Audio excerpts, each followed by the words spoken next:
One of the craziest stories I've ever heard is that of Kyle Odom, the bright young college student who one day snapped and shot 6 hollow point rounds into a pastor he believed was a reptilian. Now, what makes this story even stranger is the fact that the pastor came out of this relatively unharmed, returned to work 2 weeks later, and then was elected to a prominent government position, even though he was shot 5 times in the torso and once in the head with hollow point rounds. So let's start to unpack why Kyle thought it was necessary to pull off this heinous crime to begin with. The answer to this question lies in his manifesto, which can be found on the Internet Archive. But let's start with, who is Kyle Odom?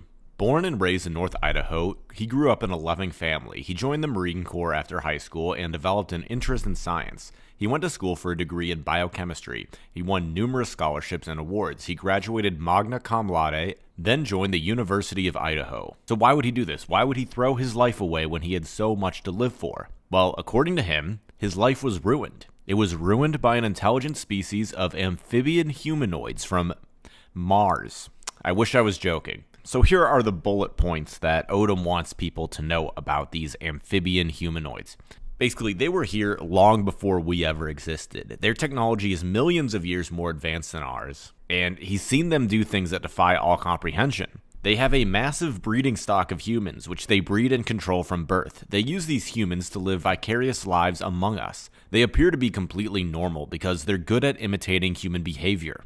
Now, the actual Martians live deep underground, here and inside of the moon. They take control of wild human beings and use them as sex slaves. Don't believe me, he says?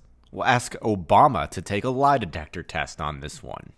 He says they tried to take me, but they were unable to control my mind, and they've been following me ever since. I tried everything to get my life back. I begged, bargained, and I threatened. I attempted suicide twice, but they stopped me both times. My last resort was to take actions that would bring this to the public's attention. So everything started for Kyle when he was at the University of Idaho in the spring of 2014. It was the final semester, and he was taking a heavy course load. The stress was mounting. So Kyle searched for a way to cope, and what he discovered was meditation. He made it his daily routine, and he got really good at it. Now, this continued until he encountered another being through meditation. Essentially, he went into another realm, and this entity telepathically told him, "You shouldn't be here." Instantly, Kyle felt guilty for trespassing into this psychedelic realm. And this emotion he had a positive impact on this being, who then considered Kyle to be a good guy, and I guess they merged, and he felt unconditional love. Their minds became connected, and it was an extremely powerful and life-altering experience. Now, the rest of that semester suddenly became exceedingly easy for Kyle. He felt like he had tapped into some kind of power. He exerted no mental effort, aced all of his tests, and did amazing, even in classes that were extremely difficult before. So after he graduated college, he started to interview for graduate school, and he accepted an offer from Baylor College of Medicine to work on a PhD in human genetics. This Kyle was very excited about. However, everything changed once he started the program. The moment he arrived, he could see flaws in every professor's research.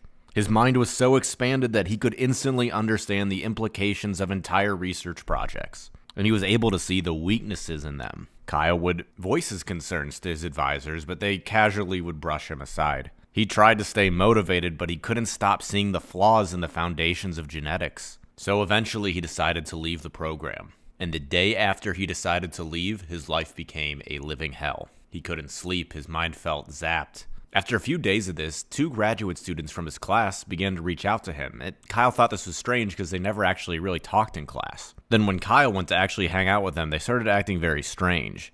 Unprovoked, they would point their fingers at him in the shape of a gun and go pew pew like they were shooting at him. They kept doing this, and Kyle wondered what their problem was. Later, Kyle writes in his manifesto, he discovered that they actually were not human, and they were tasked with making him the next school shooter. Anyway, Kyle continues, things slowly began to improve after he stopped talking with them, but still was mentally exhausted. However, in spring of 2015, Kyle's luck seemed to turn around, and he was invited to go to an interview with a prominent food company. Unfortunately, however, the interview didn't go very well, and he had to take a plane to get there. So anyway, on his plane ride back, things took a strange turn. An older gentleman sitting in front of him kept glancing back at him until he got his attention. And as he kept looking back, Kyle's head began to hurt and tingle. Right when this happened, the old gentleman's lips began to curl up into an evil-looking smile. Pain in Kyle's head continued and got more intense as time went on. Every time Kyle felt it, the man would start taking notes in a notepad. About halfway through the flight, someone else in front of him held up a newspaper that said psychic reading for 5 minutes straight. It was blatantly obvious they were doing something to him, but he didn't know what. Once they landed, the older gentleman kept showing Kyle his track phone as if to say, "Get one of these." Now, Kyle had applied to several government agencies before this happened, so he thought this might be their way of contacting me. Out of curiosity, he decided to go buy a track phone. He would check it every day to see if anyone messaged or called. About a month later, he received a text message from a man named John. He invited him to come to church at the altar. It seemed to be like a strange place to be recruiting for government jobs, but Kyle went anyway. However, after he got there and went inside, something felt very wrong. He felt as if his life was in danger and became so uncomfortable he had to leave. A couple days later, Kyle started to receive other text messages from someone named Tim at the church. At first, they were innocuous Bible messages, but then he started threatening him. He sent messages talking about their power and other things. He then sent a final text message which simply said angels. Kyle thought nothing of it until helicopters started flying around his house all day and night. At this point, he knew he was in trouble. He knew he needed to contact them, so he made an appointment to meet John for coffee. After making the appointment to see John, something very bizarre happened. Kyle started to receive spontaneous, erections. It felt like someone was manually forcing him to have these at inappropriate times. And whenever this happened, a song would start playing in his head. And it would repeat the same words over and over again, saying, "He's just a plaything. We want to make him stay up all night." And according to him, they weren't kidding, because he was not able to sleep at all each and every night. Each time he would drift off, he was woken up violently by the song. So one morning after all of this, Kyle gets out of bed and he's relieved because all of a sudden the song stopped playing. He thought the torture was over. Well, until a voice entered his mind and said, "You're going to be uncomfortable. All you have to do is breathe." While he sat there wondering what this meant, the voice spoke again, saying, "You will be sacrificed like Jesus and get beheaded." Well, this threw Kyle into a complete panic, and he began to have a mental breakdown. A few minutes later, some man knocked on the door, and when Kyle answered, he gave him a pamphlet talking about the sacrifice of Jesus. This sent him into a complete delirium. Kyle figured he was never going to see his family again. He was going to die. And all he could think about was seeing them again. Now, they lived in Albuquerque at the time, so he decided to buy a one-way ticket there. When Kyle reached the Spokane airport, his panic began to subside. Everything was fine until he got on the plane.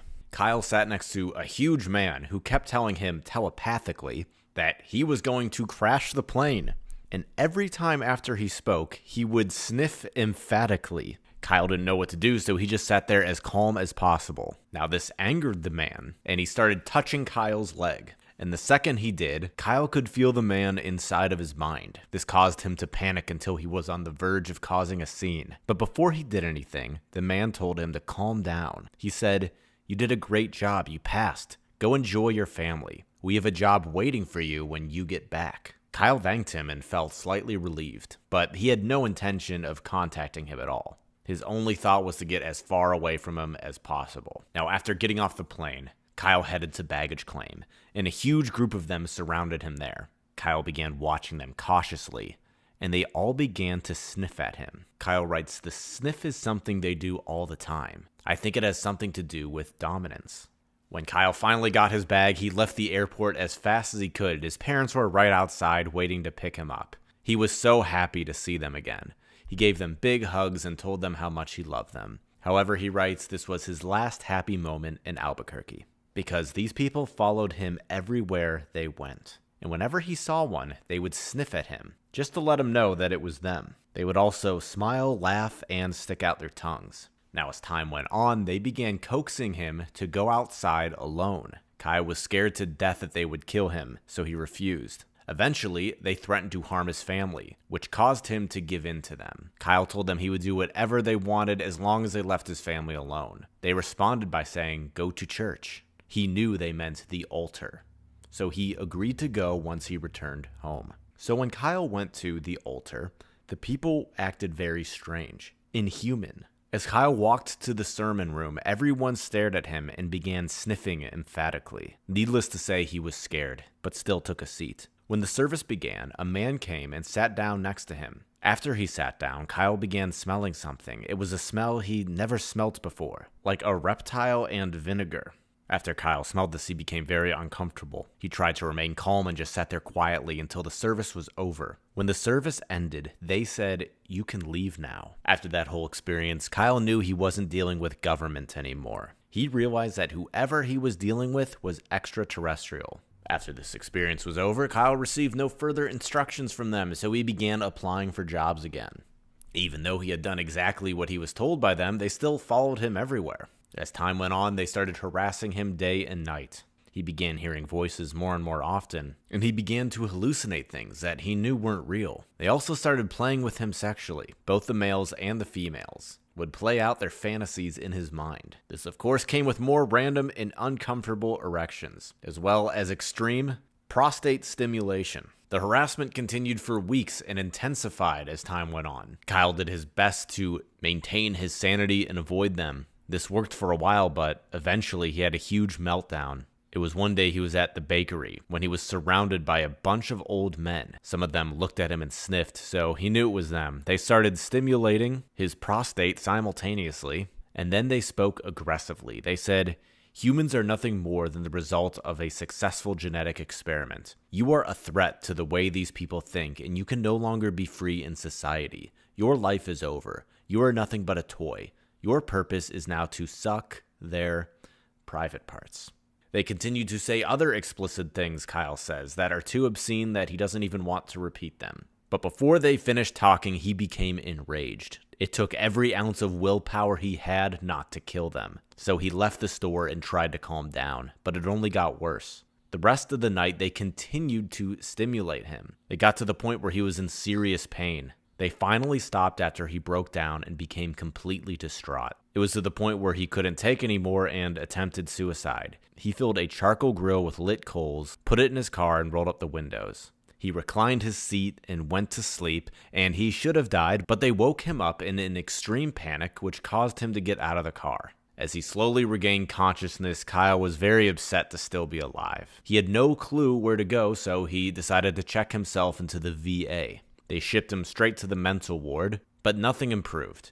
The medication they gave him did nothing. He just sat there surrounded by a bunch of psychotic people, and it was exasperating. He knew their goal was to ruin his life by making him into a crazy person. So he became determined to not let that happen and started fighting back. So after he was let go from the VA, Kyle went back to the altar to ask them what they wanted from him. At this point, Kyle was numb and he wasn't even afraid anymore. So he goes to the altar, he asks what do they want from him, and they respond by saying, "We want you as our sex slave." Thinking they were serious, Kyle sat there waiting for them to do something. But all they said was, "Keep coming to church." So he did. After a few more services, he found himself talking to Tim, the pastor, face to face. The pastor told Kyle he should become a minister. They were in mid-conversation when suddenly the pastor revealed his true form. He has no clue how he did it, and it only happened for 1 to 2 seconds. But Kyle was able to draw a sketch of what he saw.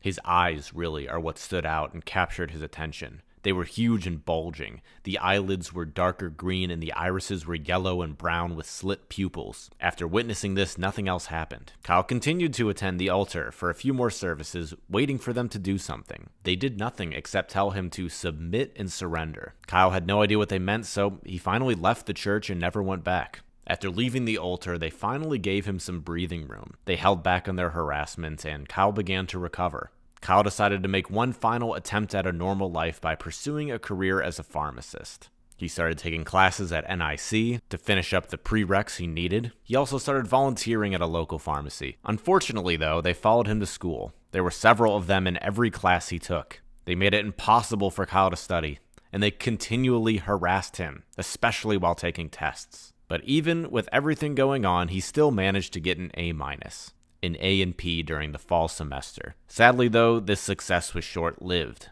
The pressure in spring semester was far too intense. Every time he went to class, they started manipulating his brain until he got into a blind rage. They would flood his body with adrenaline. The females would stimulate his penis, and the males would stimulate his prostate. Kyle wrote this was incredibly exhausting. Every moment he spent in the classroom was absolute torture. The classes were already extremely difficult without all of this added pressure. Kyle concluded that his chance for a normal life was ruined, that he was too smart for his own good, so these entities decided to remove him from society. They were worried that he might change the way other people think, which could lead to problems in the form of scientific revolutions. If we get much smarter as a species, we are going to become a threat to their existence. Kyle writes that if you were to talk to him in person, you could see that he's not crazy at all. The Martians are just so good at hiding in plain sight that no one would know they exist unless they revealed themselves. They are able to fool us so well that what he's saying sounds impossible. However, they are 100% real. Realize their technology is millions of years more advanced than ours. And think about that. Think about the advancement we've made in the last 100 years. Once you've done that, try to imagine what millions of years of technology would look like. Kyle then writes the president is well aware of them, which is why he wrote him a personal letter, and he hopes he does something about it. And that what Kyle did was his last resort to take action to bring this to the public's attention. And just to make things very clear, Tim and John in this story were not wild human beings. Wild humans are normal people like you and I, and Tim and John had minds who were controlled from birth by the Martians. He wants people to know that the pastor he believed he killed is not who we think. He says, it's hard to imagine, I know. Nonetheless, it's all true. Why would I give up a career as a pharmacist to do this? He says that he's actually left out many details from his story, but he wanted to write down the most critical events in order to make it coherent. And he says if you want to know more, like how I discovered there are multiple species of them, feel free to write to me. And he actually is still serving out his prison sentence, somewhere in Idaho, I believe. In his manifesto, he also has a Q&A. One of the questions is, how do you know about their technology? He says, I've seen them use it, and they have talked to me about it. This was how I learned about their breeding stock of remote control humans. Physically, their humans are no different than us. They just lack a mind of their own. Why would they tell you so much? Well, they value me because I'm smart. They were also very confident they could take control of my mind. Turns out they couldn't. Anyway, in the interim, some of us developed a personal relationship. They are very arrogant, so they told me much more than they should have.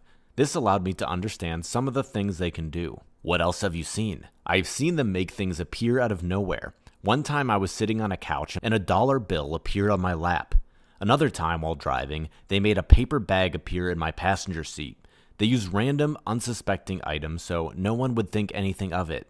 I was alone both times this happened. I'm pretty sure they can pop in and out of this dimension based on other things I've seen. I'm also pretty sure they can overlap our reality with an alternate dimension. I say this because I have gone into stores where I know the employees, and suddenly there are all new employees who I've never seen before. Kyle has another section in the manifesto labeled Martian Brain and Behavior. He says, I've observed their behavior for almost a year now. Consequently, I've been able to make several deductions about them. The first deduction is based on their primary characteristics, which include they are hypersexual, hyperaggressive, and they are fearful and paranoid. In the human brain, the amygdala is responsible for all these characteristics. Therefore, Martians must have an analogous structure, and it must be greatly enlarged.